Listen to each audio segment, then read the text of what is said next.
PRPM ataupun Kamus Dewan Bahasa dan Pustaka ni, Nusantara tu maksudnya Kepulauan Melayu, maksudnya mencakupi Malaysia, mencakupi Indonesia, mencakupi Filipina, termasuklah Singapura dan juga Brunei semestinya. Jadi itu maksudnya. Nah, jadi itu ada terminologi bahwasanya Nusantara itu merupakan Kepulauan Melayu ya.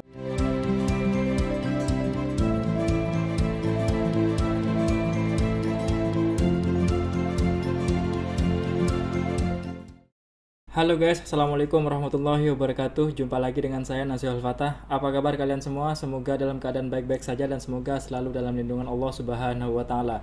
Oke teman-teman, kali ini kita akan membuat video reaction yang cukup menarik perhatian saya ya teman-teman. Nah, ini dari channelnya ML Studio yang mana ini membahas terkait dengan Pulau Nusantara ya teman-teman. Sebenarnya Pulau Nusantara itu milik siapa seperti itu. Nah ini ada penjelasannya. Jadi dalam penjelasan tersebut itu antara Malaysia dan Indonesia itu memperebutkan atau mensalahartikan ya mungkin ya. Ada dua pendapat di situ bahwasanya Nusantara itu milik Indonesia dan satunya berpendapat bahwasanya Nusantara itu milik Malaysia seperti itu teman-teman. Oke lah, kita tengok bareng-bareng video rincinya antara kedua pendapat tersebut. Tapi sebelum itu aku ingin mengajak teman-teman terlebih dahulu untuk subscribe dan nyalain tombol notifikasinya agar tidak ketinggalan info updatean terbaru dari channel ini.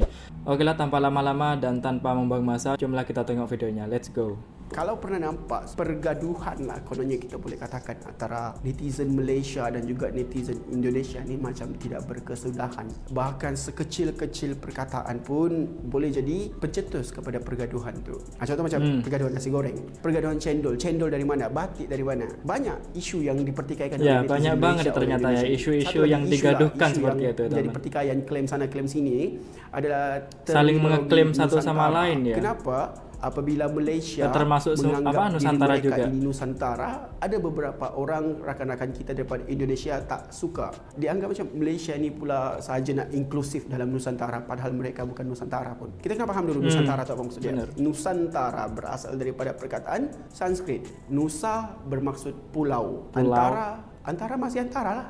Dia daripada bahasa Sanskrit yang dibawa ke dalam bahasa Melayu. Bahasa Melayu kan dia ada sedikit serapan daripada bahasa Sanskrit. Jadi Nusantara maksudnya antara pulau, itulah Nusantara. Maksud Nusantara dekat dua negara ni berbeza menyebabkan mereka tidak sehaluan. Ini berkaitan dengan pendidikan lah. Kalau rujuk dalam PRPM ataupun Kamus Dewan Bahasa dan Pustaka ni, Nusantara tu maksudnya Kepulauan Melayu, maksudnya mencakupi Malaysia, mencakupi Indonesia, mencakupi Filipina, termasuklah Singapura dan juga Brunei semestinya. Jadi itu maksudnya. Nah, jadi itu ada terminologi bahwasanya Nusantara itu merupakan Kepulauan Melayu ya teman-teman. Nah, ada terminologi lain yang membahas terkait Nusantara. Coba kita lihat lanjutannya ya. Nusantara dalam definisi dekat Malaysia. Tapi dekat Indonesia tidak sama. Kalau buka internet, tengok dalam Kamus Besar Bahasa Indonesia, Nusantara tu maksudnya Indonesia. Jadi di internet Nusantara itu Indonesia ternyata. Mereka diajar Nusantara ini adalah Indonesia. Kalau kita nak bincang sejarah Nusantara ni, bila perkataan Nusantara ni wujud dalam lipatan sejarah, ada kisah dia. Mula muncul perkataan Nusantara dalam rekod sejarah pada tahun 1334. Kisah Patih Gajah Mada, janji Gajah Mada dalam Pararaton lah, dalam buku Pararaton. Dalam itu ditulis bahawa dia tidak akan makan sambal selagi mana dia tidak menguasai seluruh Nusantara. Nampak tak betapa pentingnya sambal ni kepada Nusantara, sehingga sumpah setia pun disandarkan pada sambal. Itu budaya kita, budaya serumpun. Jadi makan sambal.